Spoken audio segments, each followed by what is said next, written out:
When we are at this time, it's 7 o'clock. I'd like to call the County Council May 27th to order. We're going to start the meeting off led by John Thrower, who is the president of the John. Heavenly Father, we just want to thank you that we can get and Lord and conduct the business of St. Charles County. Lord, we just these elected officials, give them wisdom, Lord, as they tackle these matters. You always tell us, Lord, in your word that if we all we have to do is come to you, and you'll never laugh at us, but you'll give it to us free. Bring wisdom to us this evening. Lord, we ask that you protect our home, protect our city and our county and our country, Lord. Keep around it, that we may remain free and vigilant as we have years by your hand. Lord, we also pray that you would strengthen our families, hurting, and we know that you are the sustenance and the help that we need. So, Lord, bless the families of St. Charles County and strengthen us, Lord, as we call upon you, because we need your help. And Lord, we ask that you put within us a hunger for righteousness and a hunger to serve you and to follow after you, because, Lord, then we will find our freedom and our prosperity and our success. Thank you for every these things. In Jesus' name we pray. Amen. Amen. Amen. If everybody remain standing, we'll have the Pledge of Allegiance led by Terry Hollander.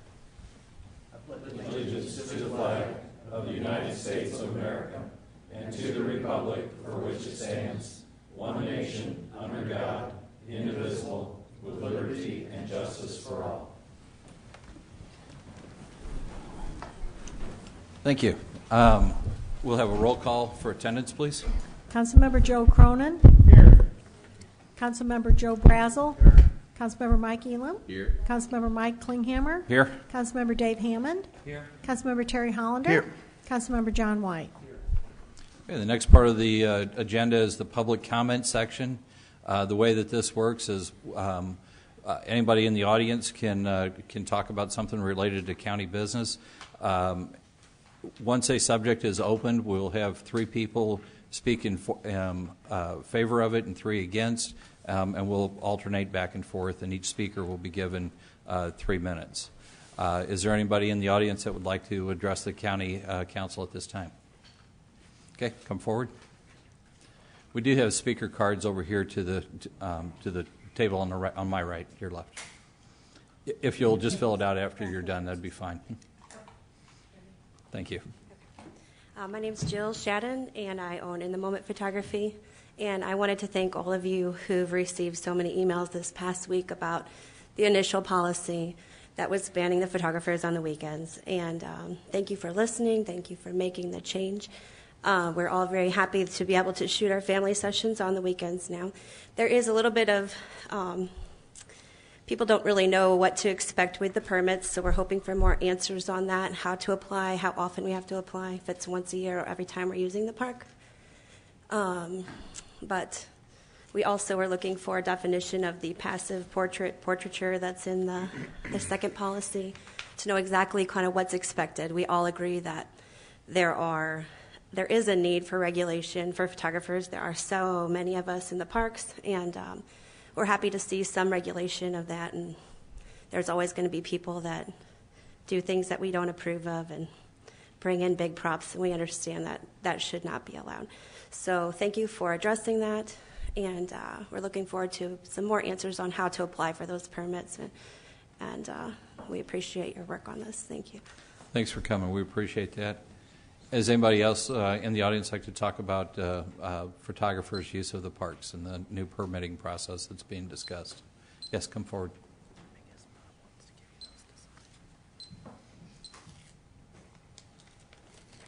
Hello. I also want to second what Jill said. Thank you so much for your quick responses. We were all very concerned because a lot of us have brides and grooms that are looking forward to having photography in your parks, so or our parks, I should say. The concern that I'm having is just for the future. I know how crowded the parks are in October, November, December with photographers doing family photo shoots. It's the prime time for them.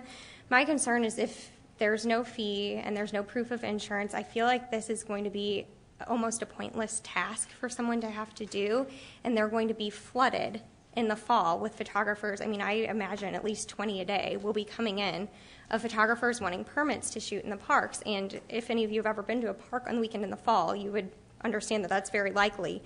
So my concern is for next year.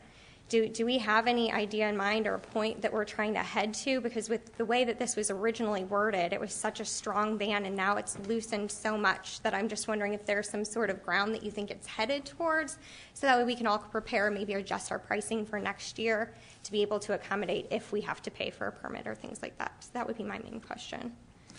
Thank you. And Thank I you. would just encourage you to continue to talk to our Parks Department itself, and that we have dialogue that goes back and forth, and we end up with a policy that makes sense both for the photographers and the other users of the parks. So we'll work one out that makes sense, hopefully for everybody. Okay, Thanks for thank you. coming. Does anybody else like to talk about photographers' use of the parks, or anyone else's? Any other subjects that people would like to talk about tonight? Mr. Dienoff?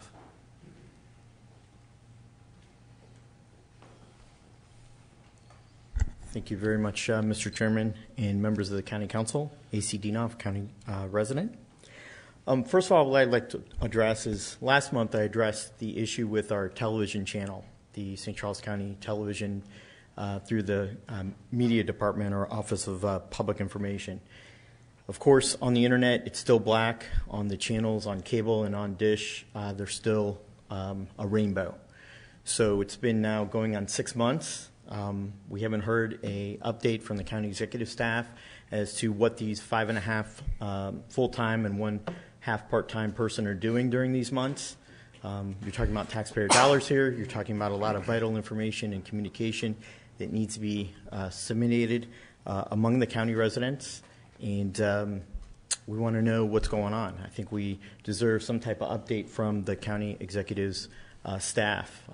We're talking about a lot of different things here, but to have those people sit idle for 5.5 months, 6 months, and not have this equipment up and running and have our channel up and running is just beyond my understanding. Also, I'd like to draw your attention to the transportation issue on the council agenda for fiber optic communication upgrades for Gateway Greenlight Phase 2. We're spending an awful lot, millions and millions of dollars, and I hope that the outcome is going to be less traffic congestion for county residents. But I have to beat this home again. We need to make the concerted effort to go out and find St. Charles County owned businesses who employ St. Charles County residents to fulfill these $1 million contracts. On your agenda tonight, the request for a bid proposal. Unfortunately, somebody from the staff forgot to list where these 5 companies are located. Reinhold Electric Incorporated is located in South County. TGB Incorporated is located in St. Louis City off Jefferson. Gerstner Electric Incorporated is located in Fenton. And TSI Technology Solutions located in Creve Coeur. And Gannett Fleming Project Development Corporation out of Earth City. Unfortunately, our county staff, in my opinion, is not making the concerted effort to spur economic development and keep our tax dollars right here at home in St. Charles County. I ask that we reach out to our various partners we pay tens of thousands of dollars of membership to, such as Partners for Progress of Greater St. Charles, the East-West Gateway Council of Governments, the Missouri Chamber of Commerce and Industry, the Missouri Department of Economic Development, the Missouri Economic Development Council, the Regional Business Council, St. Louis Regional Commerce and Growth Association, the World Trade Center of the St. Louis region. We need to make sure that we make a concerted effort to find county-owned and run businesses that employ our residents. It's my understanding that we have a couple eligible or professional companies that would be apt to bid, but they weren't known of this bid process, and I think we need to make a more concerted effort to reach out to St. Charles County-owned businesses. Thank you very much. Appreciate those comments. And just so the people in the audience know that, and the folks that are watching us tonight, we are back on Charter as of tonight. We're broadcasting live again, and the other cable providers will be forthcoming very, very soon as well. Anybody else like to address the council on any issues? Seeing none, we'll close the public comments portion. Next, we have an oral report from the county executive. Mr. Hellman. Mr. Chairman, just a short report by me. As you know, I called you this afternoon about 4 o'clock, and we'd just been on a conference call with the governor's office and received quite a bit of information on the impact that some of the exemptions that are particular bills have created on sales tax. We have gone ahead and forwarded that information to all of you. I'm sure probably none of you have had a chance to look at it yet. Quite frankly, we haven't had that much time to look at it. If you have questions about it, call us, but we'd ask Mr. Schnurr. He's going to go ahead and go through all that. And hopefully at the next meeting, he'll be able to tell us what impact, if these bills actually become law, what impact they would have on county finances with regard to sales tax collection. As you can see, we're not the only one impacted. The various cities, school districts, others are going to be impacted. The question, of course, is how much. Okay. For the remainder of my report, I would yield my time to Betty Jan Kramer for questions about photography in the parks, and to Mark Riestek for any questions about the parking situation at the arena on this weekend. That was a topic that came up a week ago at our staff meeting. We had meetings after that to try to make sure we were ready for it. And I guess basically the problem is that it was a very successful event. That's the good part of the whole thing. But Mark can tell you about everything that we did before and what we've done since. So, okay, thank you. Yeah, we'll start off talking about the parks. And Betty, I know we have some photographers with us tonight. If you can give us a summary of the issues that came up and your department's response to them. Very good. Thank you very much. And I appreciate very much the photographers' comments that obviously they are out in the parks a lot and recognize the usage that is there, particularly at this time of the year as in the fall. For example, at Quail Ridge this weekend, our shelters were completely rented, the lodges rented, the group areas rented. So it's a lot of activity occurring with folks that anticipate having areas of the park to use that they have arranged for. It's family reunions, graduation parties, birthday parties, that kind of activity. Some of those are made a year in advance. They'll have their family reunion and they call immediately or go online on Monday, and they want to have that same area for the next year. So there is a lot of activity. As the popularity of these parks grew and is still growing, and the photographers are certainly making use, and we're happy that that's occurring. That's good publicity for us, too, when they want to use the beautiful scenic vistas that are in our various parks. But we've had some issues that have arisen when there is a lot of activity occurring in the park. We had situations, and I'll just give you some examples of large furniture props being brought in, a couch, table and chairs, and I'm talking like kitchen table and chairs, a mattress that was brought in and made up to look like a bed and placed in the prairie. And they're putting these things in planted areas that we've planted. So there were some issues with that. We had a creative moment where a wedding party wanted their picture taken in the middle of the park road, and they blockaded the road so that no traffic could come and go. And obviously that's a safety issue as well. We've had families put up on fences, told to get on top of fences for their photo with. You know, it's one of those things that you hope people will use good common sense, but I have to tell you, in 35 years in the parks, I've stopped hoping for good common sense. So we've had to put some parameters in place. The special use permit form is one that's on our website, and we have used that just about since the beginning of this park system. Anytime folks would like to do something a little bit out of the ordinary or unusual in our parks, if they want to bring in a bounce house or something like that, we ask that they go ahead and fill out a special use permit request, and details. Sometimes on things like the bounce houses, insurance is required, and so they need to provide proof of that. So it just details for us, and I say us for park operations and the park rangers, what's occurring, what's going to be happening, and we're asking the same for the commercial photographers. We're not concerned about mom or dad taking photos of the graduate or of the birthday party or the wedding. Those aren't the things that we're concerned with. But when people want to have an extended period of time taking the photos in the park, that becomes something that we have to try and monitor, because our overall task is to balance all of these park users and ensure that they have a good time, they enjoy the park area, but we have multiple users with multiple focus, and we're trying to balance that. The special use permit is no charge. There's no fee associated with it. There's not been one ever associated with it. We are looking at right now, as we've tweaked this just in the last few days, as people raised good questions. We didn't have it clear enough of what the intent was. So a lot of good questions came in, and so that helped to clarify.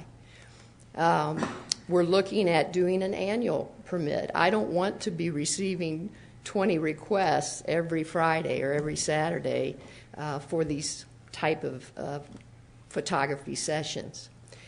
There was a reference to insurance, but that's talking about a commercial shoot. I mean, I'm saying a entity, a business wanting to make a commercial, for example. We would require insurance for something like that. If a magazine wanted to come out and shoot something of, say, a mountain biker barreling down the hill, we'd want insurance, proof of insurance for something like that. So there's a distinction between what I call a passive shoot, which is a family, an individual, a bridal party, that kind of thing. That's a passive shoot. As I say, the overall endeavor here is to try and balance multi-users with multi-interests and try and make sure that it all works within the park setting without danger to the participants or damage to the facilities. So that's where we're at. Right now we have permit requests coming in. Typically they come in by email or by fax. Very, very few come in by mail anymore, and they're usually turned around that same day. So with that being said, I'd be happy to answer any questions. Thank you. Does council have any questions at this point? I have a question. Yes, Joe. Betty, from what I understand, is the one reason doing the permit is because of the individual who brought the couch in and the individuals who go to someone's pavilion that's already occupied? Yes. And we have extremes. You know, usually any policy, any ordinance comes about because of something extreme that has occurred.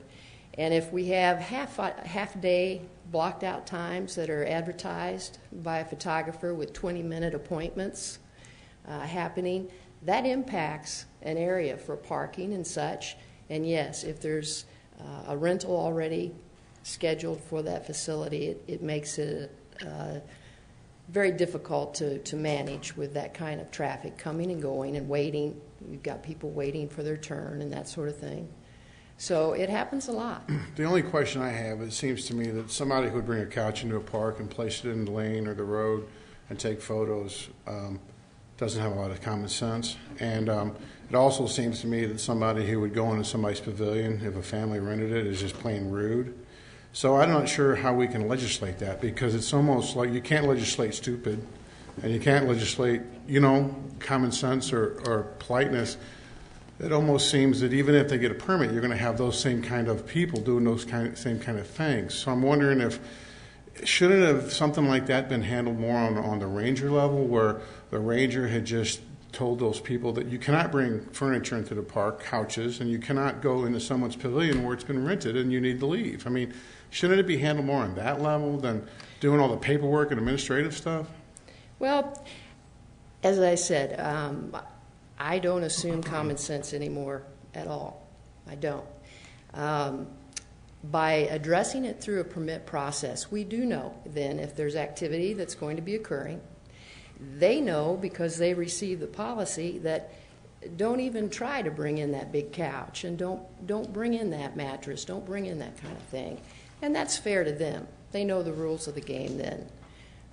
The Rangers have dealt with these situations, and in terms of, again, trying to balance those park users and their wants and needs, I don't think it's fair to you if you've reserved that shelter and you've got your family reunion going on and you're having to deal with this issue of other people being right there using your parking areas and so on. And this way everybody knows the rules up front.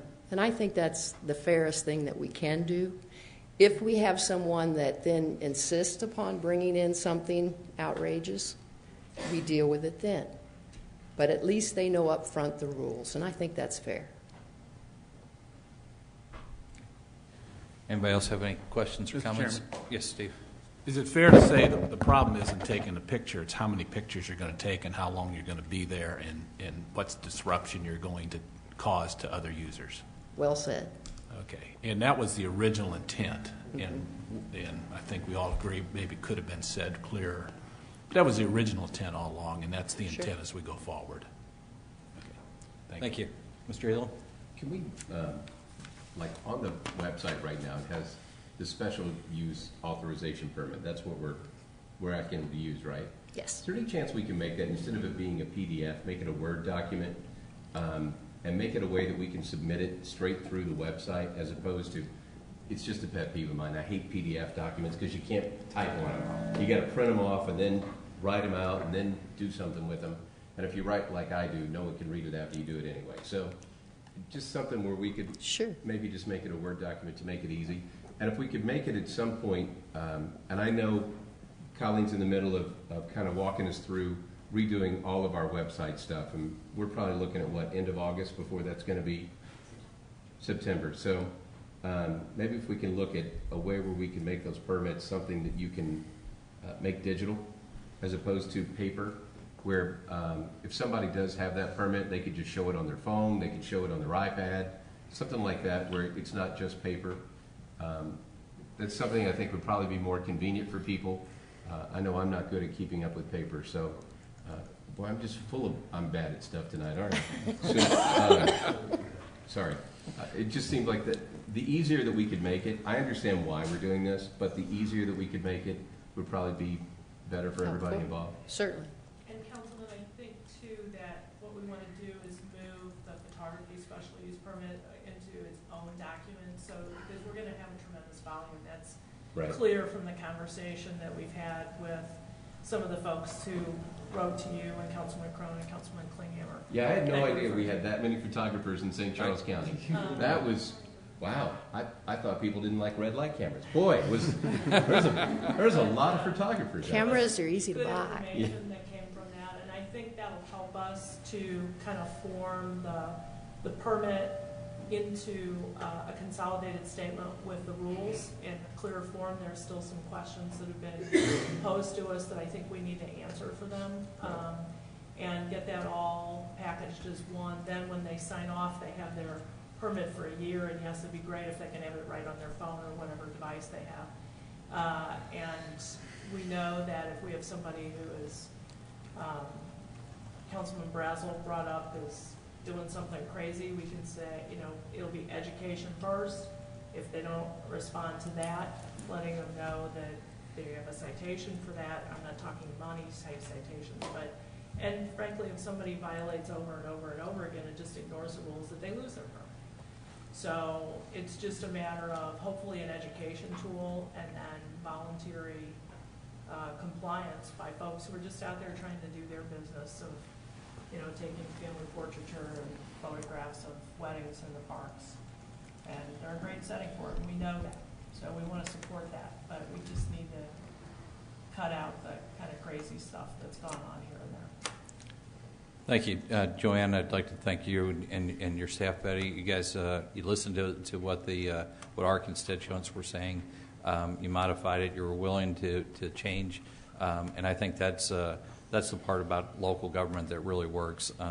Is when people have a direct impact, and we can change the policies and end up with a better solution for everybody at the end of the day. So I understand that it's still a work in progress. Tweaks are still tweaks are still being made, and clarifications to exactly what the definition of commercial photographer versus passive use and all those things are still being worked out, and we can appreciate that. It's an issue I didn't even know existed. I didn't know that we had that many photographers or that many were using the parks. I'm glad that people are using the parks. That's the exciting part about the whole thing. Thank you very much. I appreciate it. Joe, go ahead. A lot of the photographers sent me a lot of emails, and I read a lot of them. I saw some pretty creative pictures too. This is just an idea maybe to think about. We have like a designated area for county parks for astronomers. Okay. Could we maybe down the road think about a designated spot for photography? Okay, and maybe those folks with all the creative input could give you some ideas about maybe we build a sturdy enough fence that you can put a whole family on, or maybe we can stuff like that. I'm just saying it's an idea maybe that might be worth thinking about, because like especially at Bromelsick with that much acreage, maybe there's a spot that could be just designated. Maybe they'd like to have their own spot. I mean, I'm going to speak for the photographers. Calm down, ladies. I see them. I would suggest that I can understand that, but I think artists that are photographers that are artists, they'll see a creative moment in the sunshine behind a tree over in this park area, and the next day it'll be 300 acres away. So I think that would be difficult to direct them to one spot. It's sure something that could be thought about for some just static photos with benches and that sort of thing. But I have a feeling that if you thought you got calls on this one, buckle up. I guess that only works at Disney World where they have a little Kodak moment right here. So that's. I don't think that would fly. I don't believe so. Thank you, John. We certainly appreciate it. Mr. Chairman? Yes. It's just good to know that we have fence sitters in other places other than politics. Thank you. Mark, if you'd like to come forward, we'll talk a little bit about the crowds that we had down at the Family Arena. That was the exciting part. I guess some of the other issues were a little tough to get in and out. Yeah, success played a havoc on us, actually. We planned for about 6 months, or over a year actually, with the St. Louis Symphony and the Gypsy Caravan Group as far as they're moving from UMSL to come over and use our facility. And when we talked about the facility, we made everybody aware of the access roads. There's a north and south. It's Page Extension 70, that's the only way in, and as you come into the arena, we've added more access into the arena, but the way their plan was set up, they wanted to go one way in and pretty much one way out. And we're very limited. We had 2,500 parking spaces allocated for the event. We figured about 4 people per car, so about 10,000 people. And their average has been, what they have told us, was around 7 to 8. Sometimes they got up in the 10,000 people attending. Well, this weekend we had 20,000 people attend. And we did an event on Sunday night where it was a preview event. My whole concept was to get them to basically get better vendors come in, go into the arena where it was dry. They could bring better antique people, kind of build it up. They did that. We had 120-something booths, and the first night, that Sunday night, they sold $89,000 worth of tickets just for that event. At Deerberg's, they did 5,400 advance tickets, and then the rest of it was cars. We had a shuttle program set up. We had police officers. The sheriffs are fantastic, but I'm sure they had a rough day. We're going to work with them next year. But we had people all the way from the Page Extension all the way down to Freedom's Road to try to coordinate and send people in at different times, get the shuttles through. It was just a lot of people. We're going to work with the symphony, go over the planning again. We've talked about shutting down the road right in front of the Arena Parkway, like they do downtown at VP Fair, if it's going to be this busy. We've talked about possibly what I'd like to see is use that Sunday. Everything's set up as a tiered price. We had a $30 admission for that Sunday. Then the next day, early in the morning, was $20. Then after that, it was like, I think, $10 to get in. Well, at 10 o'clock or 9 o'clock, there was over 10,000 people there. So they are all coming on a $10 admission. What we need to do, what I like them to do, is to take that Sunday and open a $20 admission, because there will be people who will come for $20 just to beat the crowds for the Monday and get a better chance to look at stuff. So maybe we can flatten it out a little bit, get more people, and just, keep the success going. But we do have to figure out the parking, because I know you're going to get some residents who are going to call. We've already had some. We had about 17 complaints through our website, which I thought we'd have more. But overall, we're just putting on events, trying to plan for everything. Okay. Council members have any questions? Jerry? Anybody? Okay. Hey, can I just say one thing? Mark has done a fantastic job at the Arena, especially over the past couple of years. If you look at where we were with this building just a few years ago financially and where we are now with this building, and we're talking about problems of having 20,000 people who came to the Family Arena. Yay! We had people who came to the Family Arena, so I just want to say thanks for all your effort. Thank you. It's my staff, trust me. They worked hard this weekend. We had the building open because we had the vendors inside. It was 90 degrees out there, guys, with humidity out of this world. It looked like an old folks' home inside there at one point, because every elderly person was in there trying to cool down. The bathrooms, the Gypsy Caravan only had a certain amount of porta potties, which we're going to address. So we opened up the upper level, accommodated more people.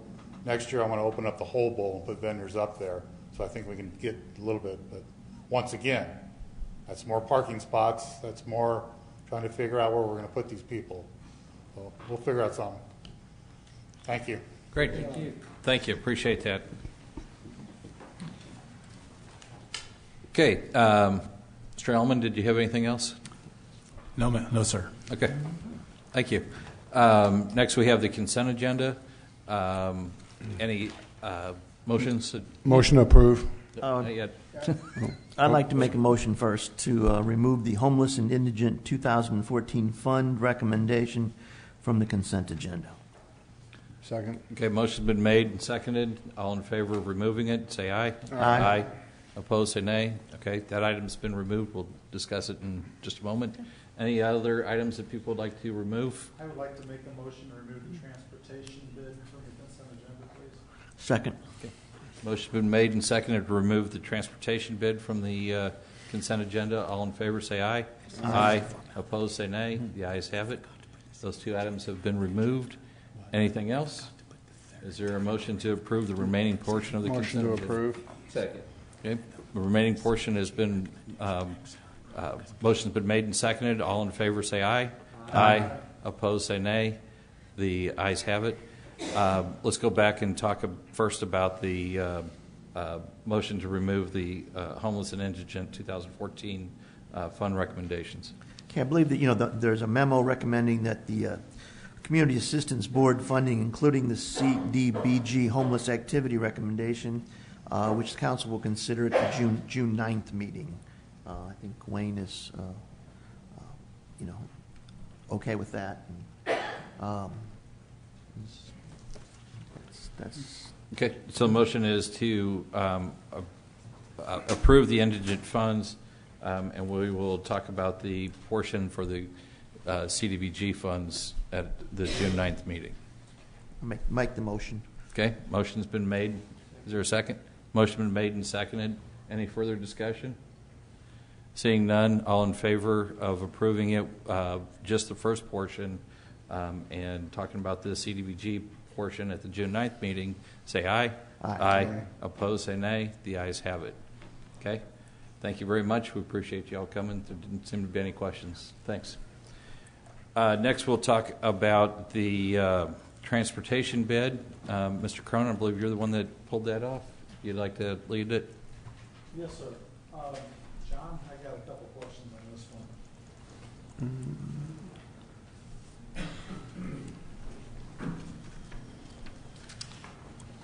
what I understand, the low bid, or one of the low bidders, Reinhold, had done a lot of work in this. In fact, I saw him working on Main Street of O'Fallon today.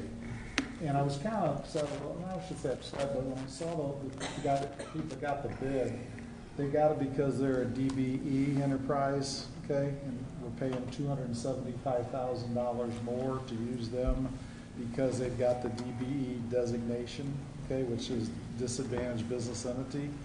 And then I did a little work looking online, and it looks like they're primarily a concrete construction company. In our bid packet, there's a list of their materials, and it's all like compactors and concrete saws and stuff. But if I understand this right, this is fiber communications and stuff. So my question to you is are you comfortable with TGB doing that type of technical fiber optic communication network, work on this system? And number two, is there any way at all, I guess the only way we're going to get reimbursed is if we choose a DBE qualified entity? The first question is, is TBG qualified for the work? And yes, we did check their qualifications and their other work they've done, and they have a good reputation. So I'm confident that they'll complete the job satisfactorily. The DBE goal, we do have federal congestion mitigation air quality funds. They're paying 80%. The feds are paying for 80% of the bill. We're paying 20% as a county. That goal was established through the federal process and was published with the bids. Reinhold submitted their bid with a 4.8 dBE. We gave them the opportunity 3 days, as required in the contract, to raise that dBE that they provided in the bid up to the minimum 12% that was in the advertisement, and they responded back that they were unable to do so. So we had to look in at the second responsive bid, which is TBG. Is there anything to keep TGB from using someone like Reinhold as a subcontractor and pocketing the difference in the money? Yes, we do require that they provide a list of their subs, and there is a requirement of how much of that contract that they could actually sub out. They are not using Reinhold or anybody else to do this. They are doing the majority of the work by themselves. I think they had 2 or 3 other subs that were smaller portions of the job. I understand the situation. I understand there's no way around it. I hope Paul Wynn is watching tonight, because this one will drive him crazy. Okay, so but anyway, thanks for answering the question. No problem. Thank you. Thank you. Would someone like to make a motion then to accept it? Yeah, I'll make a motion to accept it.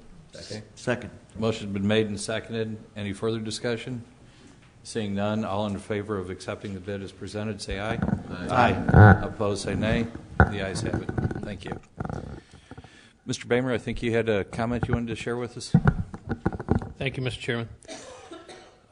Not included in tonight's consent agenda in terms of a bid item is a project that we did bid and a process that we bid. I asked the chair if I could spend just a couple minutes on tonight. You don't see it because we withdrew the bid, because technically we only got one bidder. We would have had 2, but the second bidder didn't submit the bid in time. He thought it was a 2 o'clock deadline. It was 11 a.m. deadline, so he didn't submit a bid. The project is split into 2 different projects of approximately $500,000 each. They are split because primarily of geographic locations. For instance, one project includes Huff Road, St. Paul Road, and another area is down around Junk Station Road or Westwood. The process in the project is for what's called an ultra-bonded wearing course. It is a very thin overlay project. The intent of this is to see if you can stall off overlays in effect. It's a very specialized project and process, and as such, there are very few contractors that actually supply this service. So the availability of bidders here is always going to be a question. There's probably only 3 or 4 in the metropolitan area that even do this process. We We put it off because we thought it obviously would be called into question by the council in terms of whether or not we should go out for bid. So we thought it'd be productive to simply explain to you why we pulled it, why we probably won't pull it in the future because of the limited capabilities of the companies out there. And we may always have this problem that there will be a small number of bidders. It's a very technical process and project that involves a hot asphalt mix that's approximately a ½ inch to an inch, depends on the specs. It's got a very thin membrane, liquid membrane that goes in there. But it also has a lot of advantages, and that is certainly one of which is it's a one-pass system, and you can get traffic back up to speed very quickly.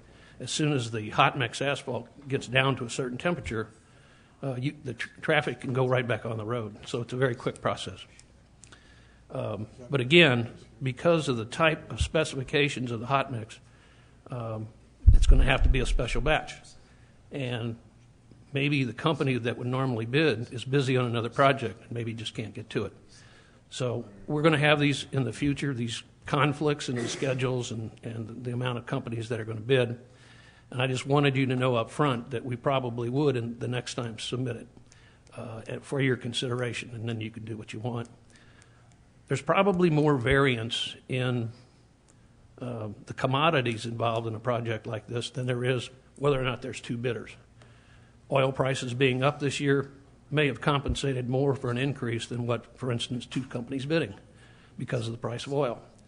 You get into concrete, Portland concrete, some people wouldn't think about it, but the rebar in the project is directly dependent on the price of steel on a national level. So these commodity prices have a lot more to do with it in many cases than how many bidders are out there. So we'd be happy to answer any questions about it in the future and certainly bring up any questions you may want. But I just want you to be aware of the fact that when we do these limited amount of these projects, you're going to get a limited amount of competitors. Thank you, Don. Mr. Cronin? I have a question about it. I know quite a few guys that work for the highway department, okay, and some of them are a little skeptical of it, okay? And my question is, I know it costs less because it's a lot thinner layer of the aggregate asphalt material. Have you tried this on roads anywhere in the county, and does this stuff hold up as well as the traditional 2-inch asphalt mix that you guys have been using for 30 years in the county? That would be my question, because I mean sometimes new technology is better and sometimes new technology is cheaper and don't hold up as well. Is there any roads that have been laid with that stuff down in the county? Yes, we did this process on Cox Hill Road about a year and 2 years ago, a year and a half ago. And I think that prompted staff to go ahead and let's expand it a bit more. We're doing this on a limited basis. This is not the process that's going to be undertaken all throughout the county. We're being very selective about it.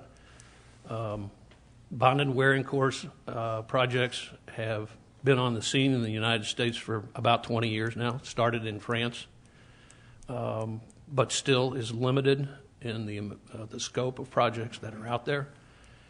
For the very reason, in part, what you just mentioned, that people are skeptical. They understand what they have, and some reluctance for change.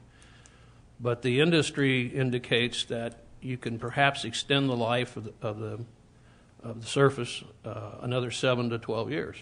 So we're slowly moving in that direction to see if we find similar results because the cost is so much different.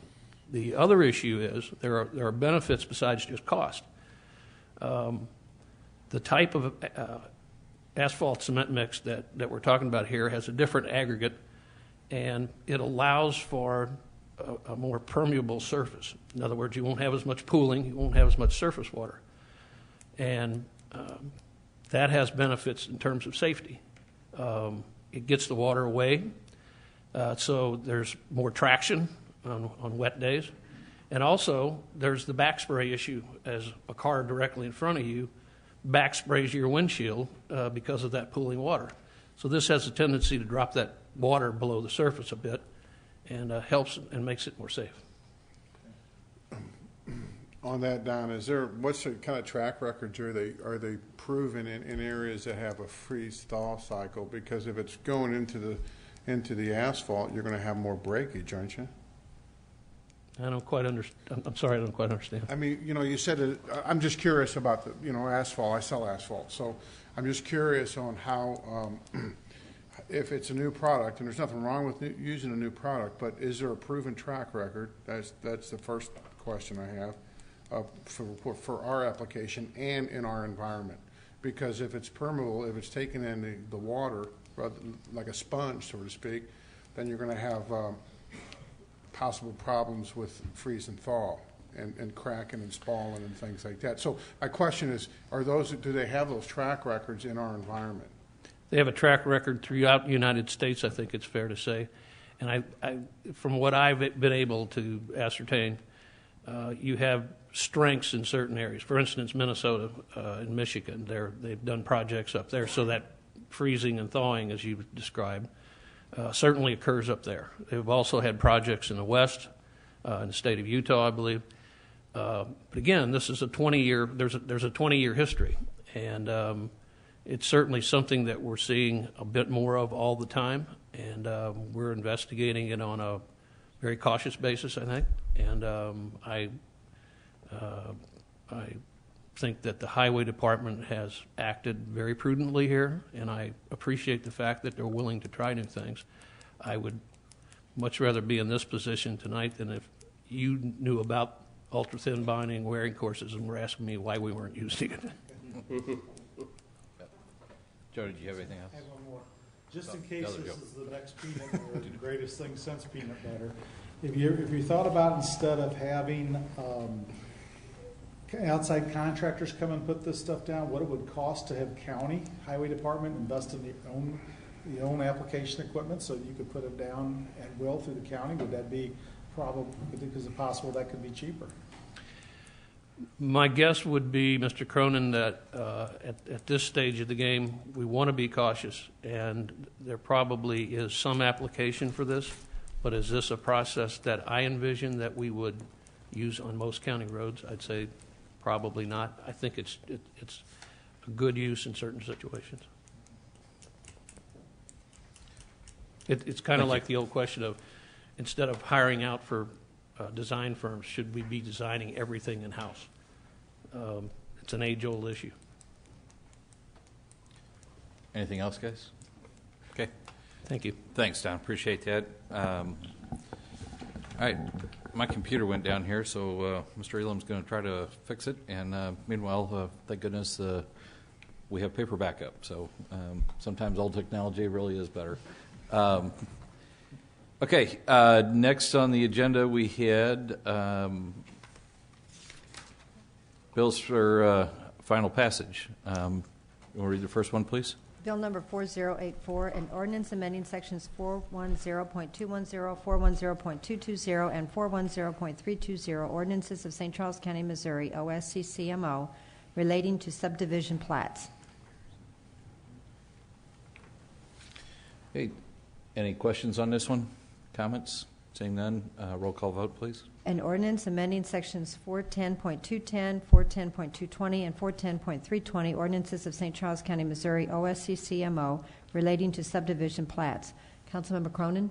Yes. Councilmember Brazel? Yes. Councilmember Elam? Yes. Councilmember Klinghammer? Yes. Councilmember Hammond? Yes. Councilmember Hollander? Yes. Councilmember White?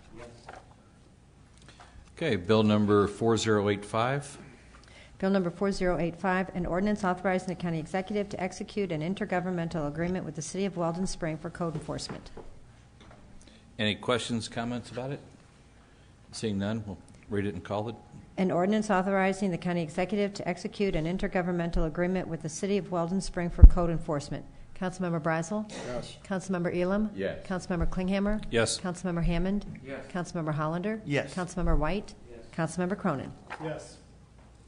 Okay, bill number 4086. Bill number 4086, an ordinance establishing the Meadowbrook Estates Road Neighborhood Improvement District and ordering the preparation of plans and specifications. Questions, comments? Seeing none, if you'll call it, please. An ordinance establishing the Meadowbrook Estates Road Neighborhood Improvement District and ordering the preparation of plans and specifications. Councilmember Elam? Yes. Councilmember Klinghammer? Yes. Councilmember Hammond? Yes. Councilmember Hollander? Yes. Councilmember White? Yes. Councilmember Cronin? Yes. Councilmember Brazel? Yes. Okay, bill number 4088. Bill number 4088, an ordinance establishing new traffic regulations and establishing penalties for violations thereof. Any questions or comments? Seeing none, if you call it, please. An ordinance establishing new traffic regulations and establishing penalties for violations thereof. Councilmember Klinghammer?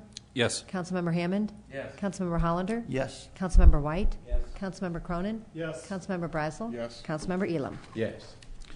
Okay, that one passes. 4089. Bill number 4089, an ordinance authorizing the county executive to execute a supplemental CMAQ program agreement with the Missouri Highways and Transportation Commission for the Gateway Green Light Program, Federal Project CMAQ 7302638. Any questions, comments? Seeing none? An ordinance authorizing the county executive to execute a supplemental CMAQ program agreement with the Missouri Highways and Transportation Commission for the Gateway Green Light Program, Federal Project CMAQ 7302638. Councilmember Hammond? Yes. Councilmember Hollander? Yes. Councilmember White? Yes. Councilmember Cronin? Yes. Councilmember Brazel? Yes. Councilmember Elam? Yes. Councilmember Klinghammer? Yes. Okay, and that one passes. Bill number 4090. Bill number 4090, an ordinance authorizing the county executive to execute a 20-year lease agreement between St. Charles County and St. Charles Community College for an 80-acre tract of land to be developed as College Meadows Park. Questions or comments? Mr. Elam? Thank you for putting a park in my district. And I just, next time you see Nancy Matheny, let her know that she said, if you could get a park in District 3, that'd be great. It's not? No, no. Come on. This is the community college. Oh, okay. It's a park. That's close to your It's a district. park next to But there. it's close So to- there you go. It's close to your district. I was excited for a second. People in I your thought we had a district park. can certainly go there. There won't be. It's not my night anyway around. So you still haven't got your park? I still don't have a park. All right, so we were right there. Okay. We'll work on that for you, Councilman. Thanks for playing. Mr. Chairman, Yes. just want to thank the people at the community college for working with us on this. It seemed silly for them to have all that ground sitting there and going to no use. This will allow them to basically bank the ground for future expansion should they need it. In the meantime, the residents of the county can enjoy an additional park. That is certainly a good use between the two entities. Thank you. Donna? An ordinance authorizing the county executive to execute a 20-year lease agreement between St. Charles County and St. Charles Community College for an 80-acre tract of land to be developed as College Meadows Park.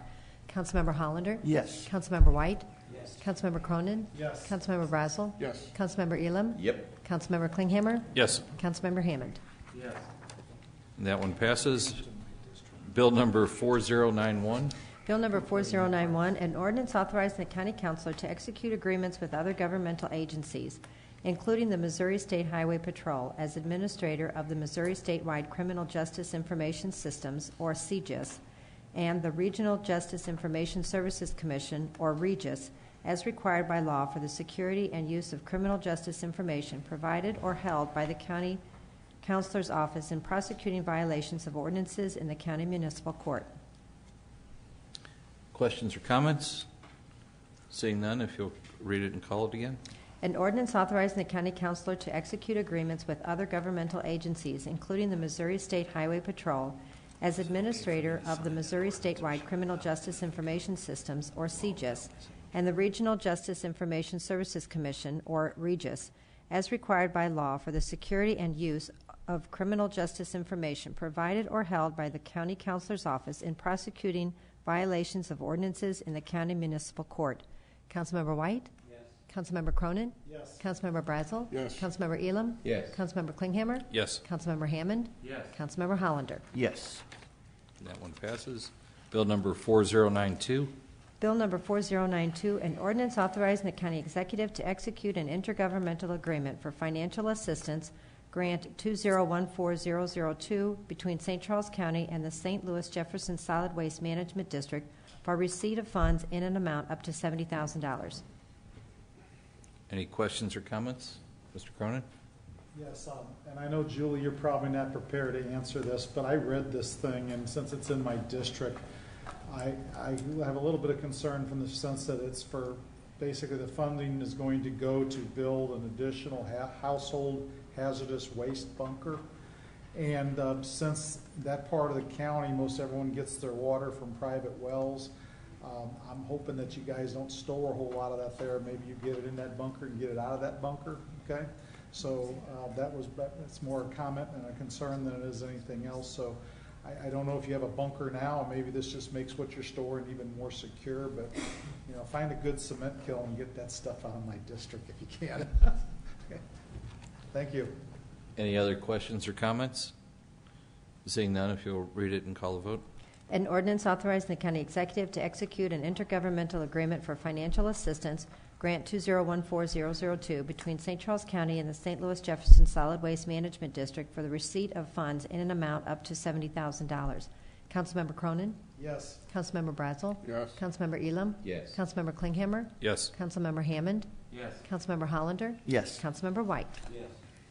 Okay, and the bill passes. Brings us to bill number 4093. Bill number 4093, an ordinance amending the 2014 budget adopted by ordinance 13-092 relating to authorized personnel within the Department of Dispatch and Alarm. Questions or comments? Seeing none. An ordinance amending the 2014 budget adopted by ordinance 13-092 relating to authorized personnel within the Department of Dispatch and Alarm. Councilmember Brazel? Yes. Councilmember Elam? Yes. Councilmember Klinghammer? Yes. Councilmember Hammond? Yes. Councilmember Hollander? Yes. Councilmember White? Yes. Councilmember Cronin? Yes. Okay, thank you. And that takes care of all the bills for final passage. Next, we have bills for introduction. We only have one tonight, and it's a big one for $500. So, Bill number 4094, requested by Julie Eckstein, sponsored by Mike Klinghammer, an ordinance authorizing the county executive or his designee to execute an intergovernmental agreement with the Missouri Department of Health and Senior Services, Bureau of Community Health and Wellness, and the St. Charles County Department of Community Health and the Environment related to a grant receipt of up to $500 for workplace lactation support. questions or comments? Okay. Any activity on the tabled bills?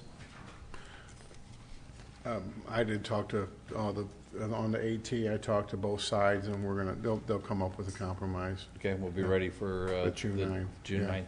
Yes. Okay, 6 o'clock, right? Yes. Mhm. Okay, an hour is enough. Is what I'm asking. Is that the only thing on there? Yeah. Yeah, I don't even know if if it's just the percentages a little bit. I think we'll come to a fair agreement with everybody. Sounds good. Okay, we'll have that one scheduled for 6 o'clock on June 9th. Any announcements or miscellaneous items? Jennifer has something briefly, if we can. Okay. Jack Campbell has recently hired, when he is terminating me, we have a new AV engineer who will be helping out both here and at the family arena, and hopefully he can hear me. I know I don't have a microphone, but Tom Ostertag is here with us tonight, and we'll make sure that he gets around and introduces himself to everyone. Jack leaves for vacation for an extended period tomorrow, so he'll be with us for the next meeting. Well, that's great. Everybody needs to have a mini-meet, so thanks for letting us know, Jennifer. Mr. Chairman, Yes.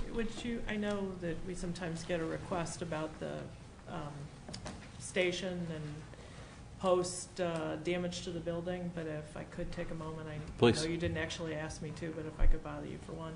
That's fine. And by the way, here is our new employee. Hey. Nice to meet you. We'd let you come out of the back room occasionally. Thank you. Welcome to the county. Thank you. So, as you know, in January, the first week of January, we had the damage done to the building. And coming out of that, the insurance company, since between this and what had happened at the family arena, we had way exceeded the deductible, pretty much took over and put this building back into shape for us. The thing that became apparent after about 2 months actually is that we were not agreeing about the equipment that operates the television station.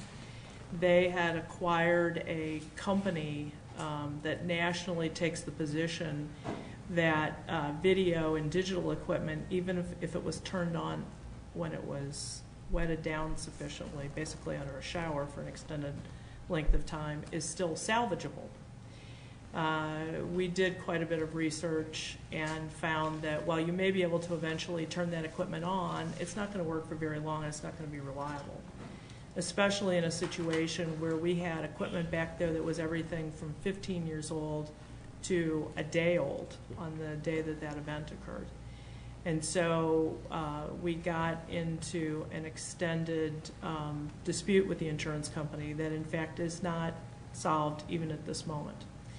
However, when we reached the conclusion that they were not going to replace that equipment for us as they had the rest of the building, we went ahead and authorized Jack to go ahead and begin the process of bidding the equipment he had put together on the list. Some of that equipment's a lot more difficult to bid than others. For instance, you saw the first piece of it on an agenda 3 meetings ago, I guess, because that was a piece that we had just literally bid a month or two before the event and had been put in place just a day before the water pipes broke. So we were able to get that one quickly through finance. Finance worked with us. They agreed it had just been bid. They tested the market to make sure the market hadn't changed, and they authorized us to go ahead and bring that back to you for your authorization. And similarly, you've seen other equipment on the bids. You did tonight, I believe, see the final part of it. So what all that equipment has meant in reality is that while we have had video cameras and audio taping you at each meeting, and each of those meetings is available through our website and YouTube, pardon me, forgot about YouTube, and we do get hits on YouTube.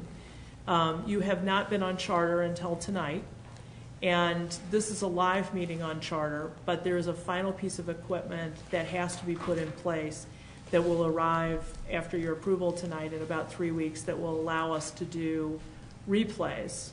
And that is the same piece of equipment that will then allow us to get on Uverse and, I'm not saying a bad word there, Councilman, I apologize, to get on Uverse and the satellite companies as well. So no later than July, we should be on everything the way we were before, but we are doing that as an advance, and then we are continuing our argument. Hopefully won't have to go to litigation, but we are continuing our argument for the insurance company to regain the cost of our having to replace this equipment. And I certainly appreciate the time and energy that's gone into this. Dealing with his insurance companies is always exceedingly tough. There's no doubt about that. In the future, if it happens again, I would just hope that we don't drag it out for 6 months or longer before we're back on again. That I assume that we were still broadcasting, saw the cameras were here, and was not aware that we were only on our own replays on our website and apparently on YouTube. I don't know why anybody would watch us on YouTube. And we didn't really tell people that we were on YouTube, so I'm not sure how they found us that we were out there to begin with. Having a blank screen on the cable stations or on the television stations for such a long time, I think is a little disconcerting to me. So if it happens in the future, I hope we find a way just to get it done, argue with the insurance companies later. Thank you very much. Any other comments? Seeing none, we'll adjourn. The motion's been made and seconded to adjourn. All in favor say aye. Aye. Thank you very much. Do you know who made the motion to close?